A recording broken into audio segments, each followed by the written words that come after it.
Assalamualaikum warahmatullahi wabarakatuh. Kembali lagi di Posko Podcast Sekolah.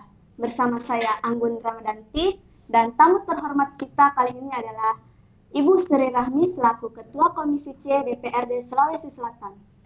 Apa kabar Ibu? Alhamdulillah baik, Anggun. Anggun apa kabar? Alhamdulillah baik juga Bu. Mungkin Ibu boleh memperkenalkan diri dulu karena tak kenal maka tak sayang. Tak sayang maka? Cinta. Oke, terima kasih Anggun. Saya Sri Rahmi, saat ini menjabat sebagai Ketua Komisi C DPRD Provinsi Sulawesi Selatan, sekaligus juga Ketua Fraksi dari Partai Keadilan Sejahtera di DPRD Provinsi Sulawesi Selatan. Dan apalagi ya, biasa disapa dengan Bunda, itu panggilan akrabnya, Bunda. Oke Bunda, menurut Bunda politik itu apa sih? Oh, langsung ini? Iya. Oke. Politik itu apa? Politik itu adalah seni. Ya, seni untuk meraih sebuah kekuasaan. Seni berkomunikasi. Jadi, politik itu apa? Alat. Ya, semacam seperti itu. Jadi, Kayak penggerak sistem pemerintahan. jadi politik itu adalah seni. Ya. Semua literatur yang kita baca ya itu mengatakan seperti itu. Ya, politik itu adalah seni. Seni apa? Seni berkomunikasi untuk bisa mencapai apa yang keinginan kita, atau juga seni berkomunikasi untuk meraih kekuasaan. Seperti itu. Oke Bu, menurut Ibu seberapa penting peran kaula muda dalam dunia politik? Sangat penting. Apalagi saat ini kita kenal dengan istilah bonus demografi, ya. Bonus demografi itu artinya jumlah penduduk produktif ya, atau jumlah penduduk usia muda jauh lebih besar dibanding jumlah penduduk usia tua. Nah, berarti jumlah penduduk usia muda ini adalah pemilih, ya, pemilih banyak pemilih usia muda, pemilih pemula istilahnya. Nah, mereka ini harus apa ya? Mereka ini harus terlibat di politik.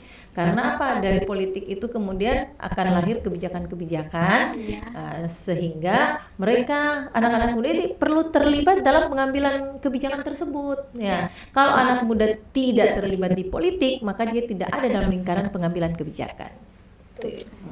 Iya Bu. Terus misalkan nih mereka ikut serta dalam legislatif, apakah masyarakat dapat menaruh harapan kepada mereka seperti memperjuangkan hak-hak rakyat dan aspirasi rakyat, khususnya dari dapilnya? Ya, harus bisa. Itu tergantung dari kalian, anak-anak muda ini meyakinkan masyarakat, meyakinkan pemilih.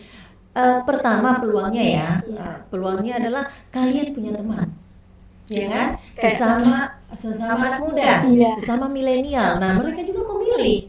Mereka kan butuh keterwakilan juga, ya. Katakanlah kalian anak-anak muda ini tidak menyentuh pemilih kolonial, ya, tidak menyentuh, tidak masuk ke orang-orang tua. Cukup dengan suara anak muda saja itu sudah bisa meraih satu kursi untuk DPRD kota, DPRD provinsi juga bisa, DPR pusat pun juga bisa. Nah, kemudian yang kedua, ya, tergantung dari cara kita, dari cara anak muda ini meyakinkan pemilih, ya, baik itu pemilih pemula yang masih muda, anak muda, maupun orang tua, ya, karena anak muda ini potensinya luar biasa. Nah, mereka punya apa ya, ya, dan mereka ini idealis dalam tanda kutip, ya, belum tercemari dengan hal-hal yang lain, masih ori. Ya, mereka pemikirannya tentang demokrasi. Kalau Bunda bilang begini, anak muda zaman sekarang adalah murni produk demokrasi. Mereka tidak pernah tersentuh yang namanya orde baru, orde lama tidak pernah. Mereka murni produk demokrasi, di mana semua transparan, semua terbuka, dan mereka besar di zaman seperti itu, sehingga membuat mereka, pikiran mereka itu terbuka, pikiran mereka itu progresif dan seterusnya. Dan menurut Bunda ini sangat bagus suasananya, kondisinya untuk kemudian mereka terjun di dunia politik. Iya. Terus Bu, kalau misalkan saya ingin terjun ke dunia politik atau mungkin teman-teman yang nonton Posko ini ingin terjun ke dunia politik, apa saja hal-hal yang harus kita persiapkan dan bagaimana sih yang harus dipertimbangkan dalam memilih partai? Oke, bagus sekali pertanyaannya. Itu sepertinya pertanyaan yang tertarik memang di dunia politik ya, Anggun ya. Ya. Yang pertama, Bunda sarankan lihat-lihat partainya. Ya, jangan asal masuk partai. Ya, tidak semua partai politik itu berkenan dengan hati nurani kita. Ya, bagaimana caranya melihat partai politiknya? Pertama, lihat visi misinya. Kemudian kedua, lihat track record tokoh-tokohnya. Ya, kalau sekarang kan era terbuka, ya, Masya Allah bisa dilihat dalam tempo sepersekian detik semua berita bisa kita akses. Ya, orang politisi yang korup, politisi yang asusila itu bisa langsung kelihatan, langsung bisa dibaca. Nah, kalian anak muda harus memilah itu, memilah dan memilih partai mana yang tokohnya tidak banyak korup. Ya, korup ngerti ya, koruptor maksudnya. Masa iya anak-anak muda mau masuk partai yang korup? Ya, kasihan anak muda. Ya kan, kalian itu kan seperti apa ya? Seperti lembar kertas yang masih bersih putih masuk dunia politik. Janganlah mengotori diri dengan masuk ke partai-partai yang sudah jelas banyak daftar politisi korupnya. Kemudian juga kasus-kasus asusilanya, ya, cari yang baik, cari parpol yang baik, dan kemudian cari parpol juga yang punya sistem, ya, sistem kaderisasi, ya. Jadi tidak kan begini, kadang-kadang ada partai yang apa ya, yang sistemnya sistem masih kekeluargaan.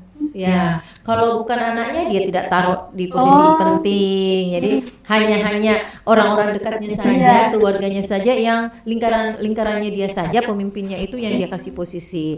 Tapi ada juga partai yang memang punya sistem kaderisasi seperti itu. Nah, cari partai yang memang punya sistem kaderisasi itu lebih sehat dan lebih kompetitif.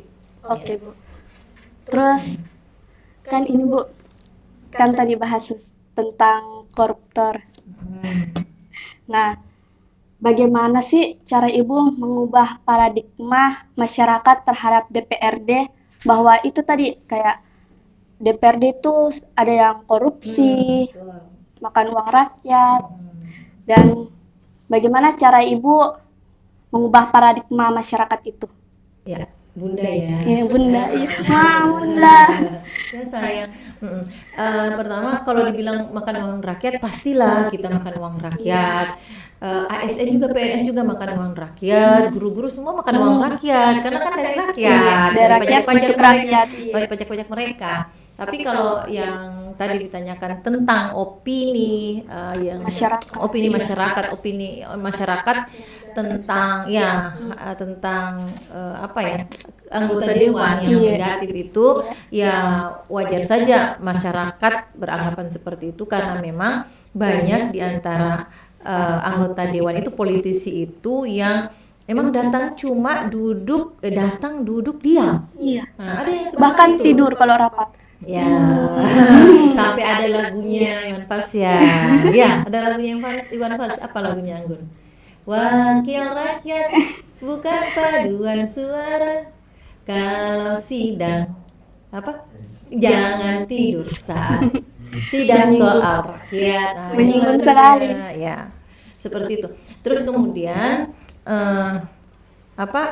anggota dewan yang ada sekarang itu harus menunjukkan memberikan contoh yang baik, dan Bunda di sini menyampaikan bahwa tidak semuanya juga anggota dewan begitu. Iya. Banyak juga yang baik. Ya, banyak insya Allah yang sifatnya memang manusia yang baik, ada yang buruk. Ada yang buruk. Sama Tony juga guru. Ada guru favorit, ada guru yang ditakuti, dibilang yang guru killer. Ya, masih ada istilah guru killer sekarang? Masih ada, Bu. Masih ada ternyata. Dari zaman kolonial sampai milenial masih ada guru killer ya. Terus menurut Bunda nih, apa perlu dan penting peserta didik zaman sekarang dibekali ilmu berpolitik? Itu penting. Kalau dalam teorinya ya, kan ada beberapa tingkatan. Yang pertama itu paham, kemudian sadar, kemudian aksi, kemudian terlibat penuh. Nah, anak-anak muda sekarang itu harus diberi pemahaman, ya, sehingga mereka ada kesadaran, timbul kesadarannya untuk terlibat dalam politik. Kalau anak-anak muda sekarang tidak mau terlibat dalam politik, siapa yang mau ganti kami ini? Iya. Ya. Siapa nanti yang mau urus negara? Karena politisi itu yang urus negara, politisi yang urus pemerintahan, ya. Teori trias politika masih kita butuhkan di Indonesia.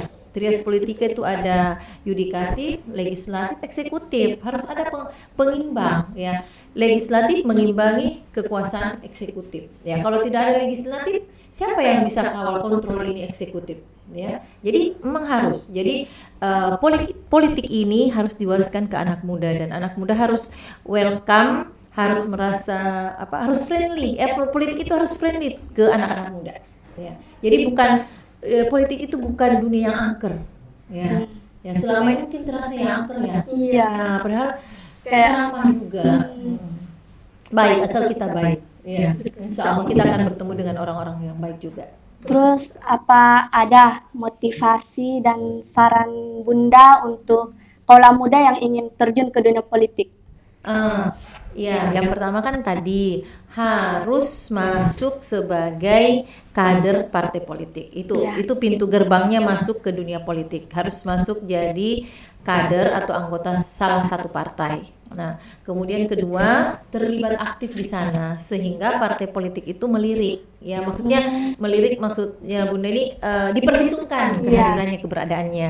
Bukan sekedar pemegang kartu anggota, tapi betul dia berkontribusi, terlibat aktif di dalam kegiatan-kegiatan partai. Sehingga partai itu di mana dia berada itu memperhitungkan kehadirannya, bahwa anak muda ini memang capable, anak ini memang mau berkontribusi, anak ini memang mau berjuang, dan seterusnya.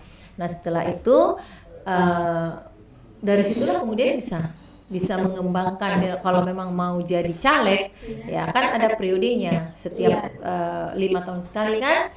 Nah, pada saat pendaftaran pencalegan, daftarlah menjadi caleg di partai itu. Dan selain dari kegiatan-kegiatan politik di partai tersebut, kegiatan-kegiatan partai politik, anak-anak muda harus terlibat kegiatan-kegiatan sosial. Karena kalau menurut Bunda nih ya, pengalaman Bunda, pekerjaan atau kerja-kerja politik tidak bisa dipisahkan dari kerja-kerja sosial. Ya, seperti itu. Iya Bunda, kan ini Anggun sudah kelas 12, mau lanjut kuliah. Kalau Anggun minat ke dunia politik, bagusnya jurusan apa yang Anggun ambil? Wow, ini kalau Anggun ke kantornya Bunda, terus kemudian lihat betapa heterogennya politisi, 85 politisi di DPRD provinsi. Ada dokter gigi, ada insinyur dulu namanya ya, ada sarjana teknik, ada sastra, ada sarjana agama, macam-macam. Jadi tidak, kalau kita pakai teori keilmuan, harusnya politisi itu lahir dari Fakultas Sospol, ya kan? Iya toh, sosial politik. Tapi ternyata tidak, atau mungkin misalnya lahir dari Fakultas Komunikasi, ya. Tapi tidak juga, malah sangat sedikit teman-teman Bunda itu yang dari Sospol. Jadi memang heterogen, karena ini politik itu kayak passion juga, semacam itu, kayak semacam passionnya memang di situ, atau talentanya memang jadi politisi, seperti itu. Jadi walaupun dia kuliah di Sospol, belum tentu dia bisa menjadi politisi, atau belum tentu dia suka dan passionnya memang di politik, belum tentu. Mungkin dia passionnya cuma menjadi dosen, ya makanya dia mengajar kembali ke kampusnya untuk mengajar tentang sosial politik. Mereka karena apa? Karena teori yang dipelajari akan sangat berbeda dengan aplikasinya di lapangan. Tidak semuanya sih, tapi banyak yang memang kita menemukan teori politik, teori sosial politik itu nanti ketika kita terjun di lapangan, kita bikin teorinya sendiri. Betul sekali Bunda. Jadi dimanapun kuliah, ya bisa jadi politisi. pengusaha pun ya bisa jadi politisi, tidak harus kuliah menjadi politisi. Ya, Jadi bebas ya, bebas. siapapun bisa. Terus Bunda, sekarang kita sudah ada di penghujung waktu. Boleh minta closing statements-nya tentang kesan-kesan Bunda terhadap podcast kami atau harapan-harapan Bunda kalau ada. Silahkan. Bunda cuma bilang apa? Posko podcast sekolah SMK Kartika the best, luar biasa. Ini surprise sekali bagi Bunda karena ternyata ini adalah podcast pertama di sekolah lanjutan atas di Sulawesi Selatan, ya luar biasa keren. Dan Bunda jadi malu karena Bunda di pemerintahan, sementara SMK pemerintahan belum punya seperti ini, dan ini menjadi apa ya, menjadi catatan bagi Bunda untuk Bunda sampaikan ke SMK pemerintah yang menjadi kewenangan pemerintah ya. Mudah-mudahan kami bisa mengalokasikan anggaran untuk jurusan-jurusan multimedia yang ada di SMK, dan sekali lagi luar biasa untuk SMK Kartika, dan khusus untuk anak-anakku yang milenial, kaum muda. Mari Ki berpolitik ya, tapi pilih Ki partai politik yang kita mau masuki ya. Jangan salah langkah ya. Ingat tadi yang Bunda sampaikan, lihat visi misinya, pelajari track record tokoh-tokohnya, baru kemudian menentukan ya itu partai politik. Dan ingat satu lagi, pilih partai politik yang punya sistem kaderisasi ya. Dan menurut Bunda, kalian anak muda punya ruang yang luas untuk berpolitik. Sayang sekali kalau ruang ini kalian tidak manfaatkan karena kalian punya pemilih yang jelas. Terima kasih Bunda sudah bersedia diundang di posko kami ini. Semoga sehat dan sukses selalu. Saya Anggun dan teman-teman posko dan Bunda Sri Rahmi pamit undur diri. Wassalamualaikum warahmatullahi wabarakatuh. Dadah.